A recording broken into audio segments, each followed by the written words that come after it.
In this video, I'm going to tell you about my journey with the English language, how I became fluent, and the key factors that had the biggest impact in this journey. So this video will be a great opportunity for you to practice your listening skills, but also to get some inspiration on how to improve your English learning process in a realistic way, in a down-to-earth way. No hacks, no miracle method, no overnight results, just an honest learning process. And I want you to keep in mind that this is my story with the English language. This is my journey. Your journey will probably be different because of your context, because of your background, because of the opportunities and interests you have. So we're not going to have the same path. And it doesn't need to be the same because my way of learning English is not the only way possible. There are many different ways and you're going to find yours. You're going to find what fits you, what fits your routine, your needs, your interests. And actually, that's how I became fluent. I didn't follow a protocol. I just kept trying and figuring things out along the way.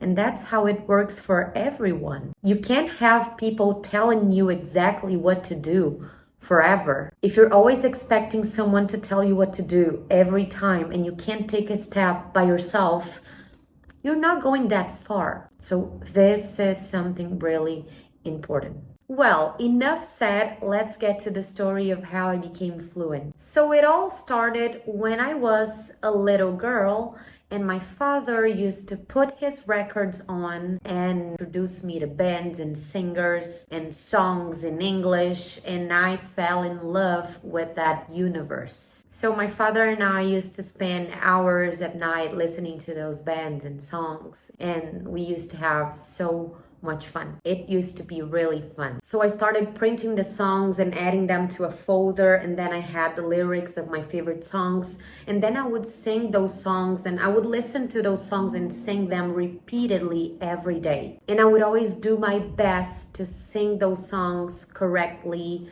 and nicely in terms of pronunciation. Keeping a good pronunciation was my main goal at that time. And that's an important information because I want you to know that I wasn't trying to learn English from the songs. I was just trying to have fun and sing along. That's what it was all about. And I remember that was challenging, that was hard. It wasn't just natural for me to have a good pronunciation. I really had to put in the work. And I remember reading the lyrics and seeing some words, like really strange words. For example, the contraction of I and will, which is all, like I'll do that later. You know, maybe I'll do that later. That felt really strange. It didn't make any sense to me. So I just ignored that because I wasn't really trying to understand and learn English from those songs. If I learned something new, that was great, but that wasn't my main goal, like I said before. And looking back now, I would say that it was a great way to start being in contact with English because that exercise gave me a better understanding of how words are pronounced in English. And some people say that songs don't truly help with pronunciation because songs have a different rhythm from the one we use in everyday conversation. And that is true, but it doesn't mean that it won't help you with pronunciation because you're still trying to match words to a rhythm. So if you're trying to sing nicely and correctly, you will either fit the rhythm or end up singing in the embromation style. The embromation style, if you are Brazilian, you know what I mean, you know what I'm talking about. So in order to sing nicely, you gotta really pay attention to how words are being pronounced. And you'll see that there's no room to add different sounds. For example, there's something that we always do as Brazilian speakers. We tend to add an E sound at the end of words. Like I heavy, a job.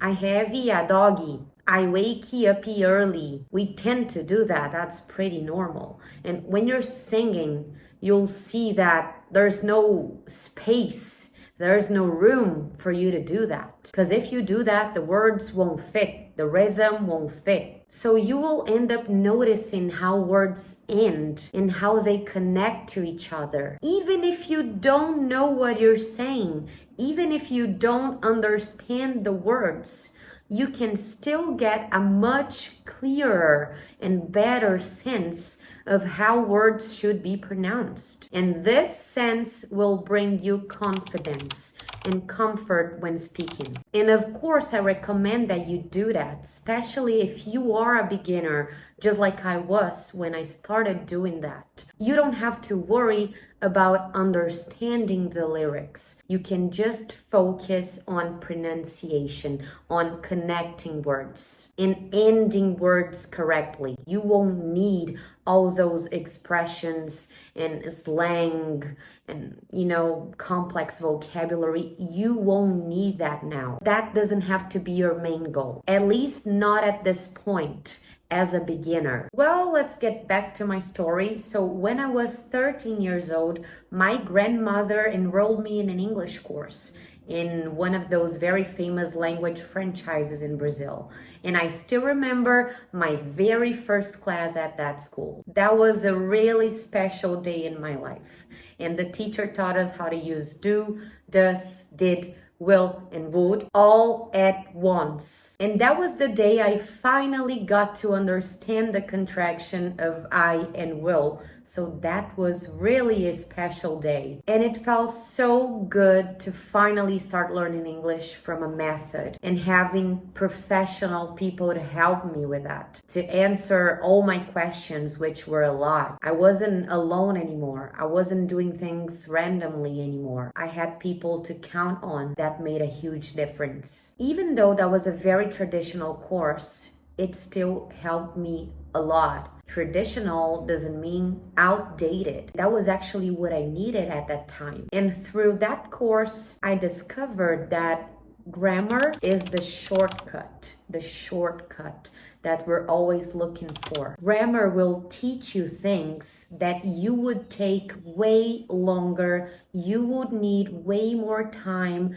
to figure out by yourself. And I know that many people say that grammar won't take you anywhere, that it's all theoretical bullshit. I want you to see grammar as food. Some recipes can turn something you don't like into something delicious. So it all depends on the way this ingredient is prepared. And maybe you don't like grammar because of the way it was presented to you with all those theoretical terms and things that you don't understand, not even in Portuguese. And then it becomes boring and you avoid it. And you have the impression that it's not that necessary because you don't even know those things in your own language. So why would you have to learn it in another language in order to speak it? Maybe that's what you think, but that actually doesn't make any sense. Many different elements play a role in how we learn a language, and grammar is only one of them. So it makes no sense to avoid grammar. It's just one part, one aspect, one element in the learning process. It's not grammar itself that is going to take you to fluency. It's actually a combination of many different elements. Please understand that. Don't be afraid of studying grammar. It's just a matter of how you have been studying grammar. Maybe you can find ways of adding grammar to your studying routine. When you're studying grammar, know that you're not studying grammar as the main goal. The main goal is not studying grammar. It is speaking. So you have to make something out of your studies. You have to turn it into a speaking practice. Now, let's get back to the course. I have to be honest with you about something. I would rarely do my homework. and I would rarely revisit the content between classes. The only homework I would always do was the written essay. That was my favorite homework, and I wouldn't skip it because I used to love, and I still do, I love writing in English. From random things to shopping lists to journaling, like anything that crosses my mind, I'm always there writing that in English. And that was surely one of the best habits that I could have had back then as a beginner English learner, because writing brings clarity to your thoughts. It's when you write that you actually give yourself time to think about what you want to say. And then you organize your ideas, and then you have a chance of putting your theoretical studies into practice. And of course, I totally recommend that you do that. Turn writing into a habit and you'll thank me later. Besides singing songs and writing and having a method to follow and having teachers to help me, there's another thing that I would always do, and actually I still like to do it, which is talking to strangers in English. Many of my English speaking skills were built on Omegle. And I have to tell you that I spent way more time talking to strangers on Omegle than practicing with people at school. And the best part was seeing that people could actually understand what I was trying to say with my broken little English at that time. Unfortunately, Omegle is no longer with us. In other words, it's dead. So I'm going to recommend a different website. It's pretty similar to how Omegle used to work. It's Chatroulette. Chatroulette.com, and I'm not being sponsored by them. It's just a recommendation. It's pretty similar to Omegle, but better. It's a better version of Omegle. On Omegle, you couldn't see who you were going to talk to, but on Chatroulette you can see the person, you can see a picture, and you can see their flag, the flag of their country. So if you want to have a conversation with a person from that country, you can click there. If you don't, you can just skip it. So you don't have to skip the conversation to exit the conversation. You're going to skip the person before you even talk to them. And I'm also going to recommend tandem. I don't know how to say this in English. It's this app here. It's not similar to Omegle because it's not a one-on-one conversation. You're going to be in a group and there are no cameras, so no one's going to see your face. And you can join the conversations as a listener. You don't have to talk if you don't want to. If you're interested in that topic and then you feel like talking to them, then you can talk whenever you want. And it's free, you don't have to pay anything, and I'm not being sponsored by them. Let's make this clear. So maybe that would be nice to try and speak English with someone that you don't know and they don't know you. And it's online, so it only takes one click for you to exit the conversation if it's not fluent. So this is how I became fluent, but I want you to keep in mind that fluency is not the finish line. I still learn new things every single day, and I can tell you more about what I do to keep studying English in another video. Chegamos na parte desse vídeo que não é mais em inglês, porque agora o foco é a mensagem que eu quero te passar aqui em relação a essa história que eu te contei até agora sobre como eu saí do zero, totalmente iniciante, para um nível bem satisfatório de fluência. Eu espero que tenha sido um bom treino de listening até aqui, depois você pode me contar nos comentários o quanto você entendeu, mas agora eu preciso de fato que você entenda a mensagem agora é mais importante do que o inglês em si, é quase como se fossem dois vídeos em um. Então a primeira coisa que eu quero que você preste atenção nessa história que eu te contei é que antes de fazer um curso, eu tinha um ponto de conexão com o inglês, que foi através da música. É interessante ter um ponto de contato com o inglês e ir passando tempo com o inglês, colocar o inglês na rotina de uma forma casual, sem aquele compromisso de que eu realmente preciso aprender inglês a partir desse ponto de conexão. Não, esse ponto de conexão,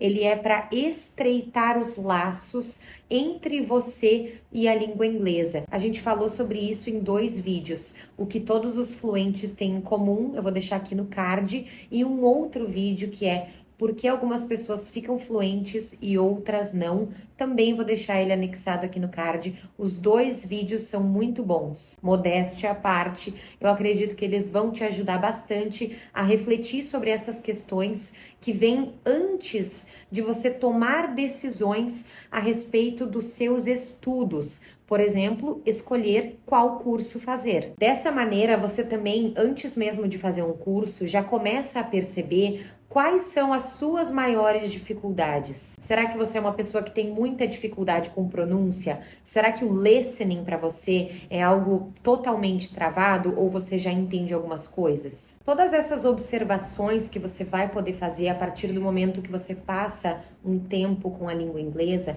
elas são um conhecimento importante para você começar a perceber como que você funciona em relação ao inglês. Porque como eu falei no início do vídeo, não existe um único caminho ideal certo para aprender inglês. Existem diferentes caminhos, existem muitos pontos em comum dentro desses caminhos, tem coisas que são inerentes ao processo de aprender inglês, mas a forma que esse processo acontece, ela é muito individual. Esse é um conselho que muitas pessoas não vão te falar. Algumas pessoas vão te dizer assim, olha, faz o curso tal, para daí você colocar o inglês na rotina através desse curso. Esse pensamento, ele não tá de todo errado. Ele pode ajudar, principalmente aquelas pessoas que não têm interesse no inglês. Elas têm interesse no benefício que saber falar inglês vai trazer para a vida delas. Por exemplo, um aumento, uma promoção, uma vaga de emprego melhor numa multinacional. Se você é uma dessas pessoas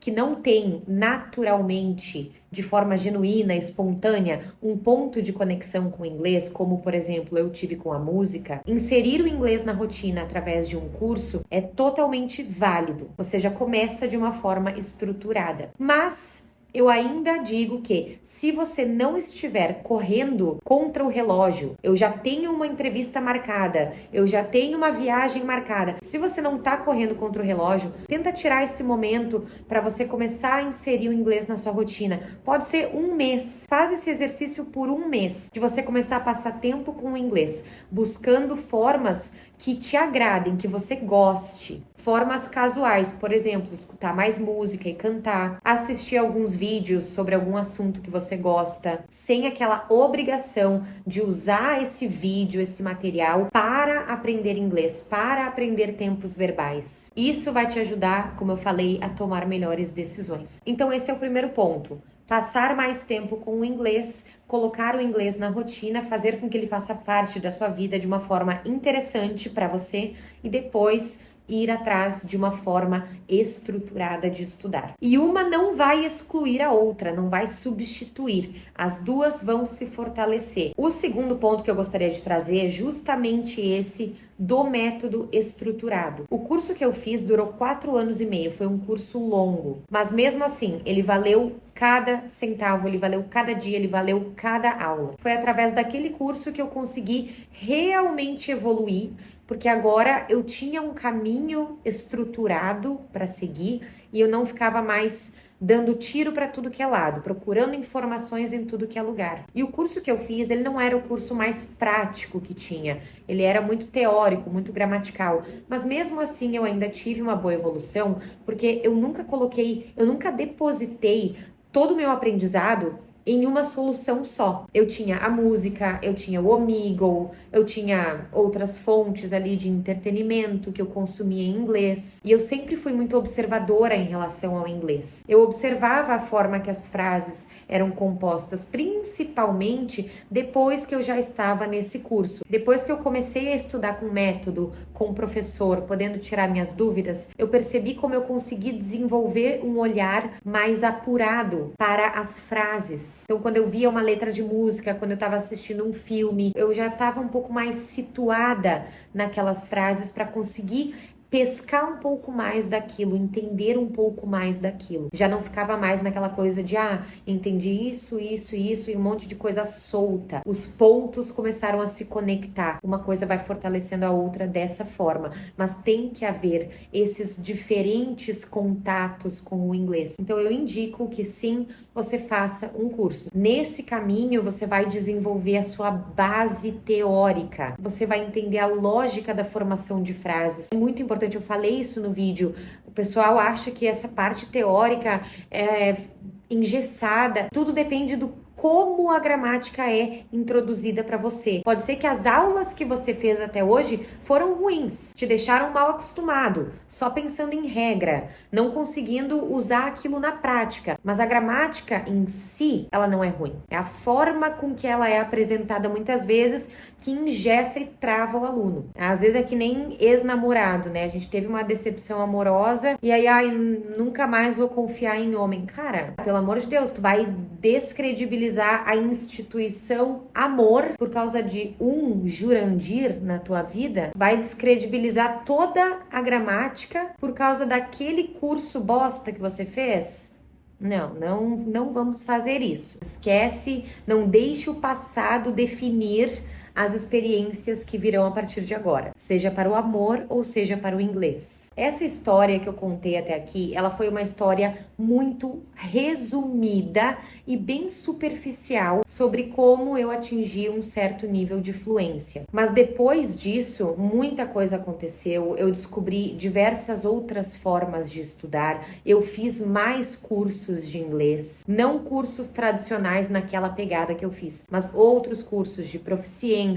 Depois fiz um tempo de um curso no exterior, em Londres. Eu já era teacher, inclusive, quando eu fiz esse curso. Então, eu continuei aperfeiçoando meu inglês. E hoje em dia, o inglês que eu tenho, ele não é o inglês que eu saí daquele curso. Ele é 1000 vezes melhor. Com o passar do tempo, depois que eu já tinha concluído aquele curso, eu consegui desenvolver um caminho mais do meu jeito mesmo. Porque é exatamente isso que acontece depois que você faz um bom curso de inglês. Você aprende a pensar por si mesmo. Você não precisa mais que alguém fique te mostrando sempre exatamente o que fazer. Então foi assim que eu fui me desenvolvendo. Naturalmente acontece com as pessoas que estudam inglês com atenção, que observam aquilo que elas estão estudando. Elas vão criando cada vez mais confiança e autonomia para seguir estudando inglês e tomando boas decisões em relação aos estudos delas. Mas no início, e esse canal aqui é para as pessoas que estão iniciando, é principalmente para vocês